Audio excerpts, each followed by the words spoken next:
अस्सलाम वालेकुम everyone, welcome to my channel.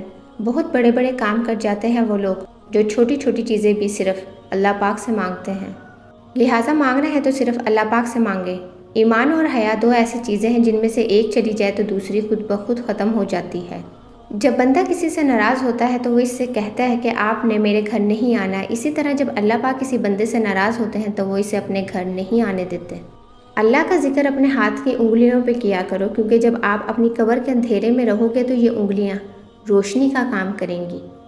जब हम चाहते हैं खुदा से बातें करना तो हम नमाज़ पढ़ते हैं, और जब हम चाहते हैं कि खुदा हमसे बातें करें तो हम कुरान पाक पढ़ते हैं।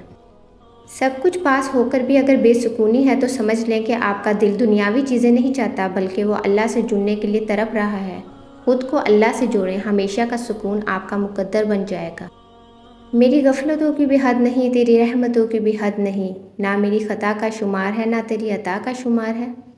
सब्र, शुक्र, ज़िक्र और फ़िक्र चारों बहुत बड़ा दर्जा रखते हैं। सब्र से मसाइब व मुश्किलात टल जाते हैं, शुक्र से नेमतों में इजाफ़ा होता है, ज़िक्र से दर्जात बुलंद होते हैं, और फ़िक्र से इंसान गुनाहों से रुक जाता है। लिहाजा ये तमाम खूबियाँ अपने अंदर भी पैदा करें। सच्चाई और नेकी का रास्ता दुश्वार ज़रूर होता है लेकिन मंजिल बहुत खूबसूरत। बुराई का रास्ता बहुत आसान सही, लेकिन मंजिल तबाही ही तबाही है। लिहाजा सच्चाई का रास्ता इख्तियार करें। जब सारे दरवाजे बंद हो जाएं तब भी अल्लाह ताला का दरवाज़ा अपने बंदे के लिए हमेशा खुला रहता है। बंदे को चाहिए कि वो अपने रब से मांगे, बेशक वो रहमान है।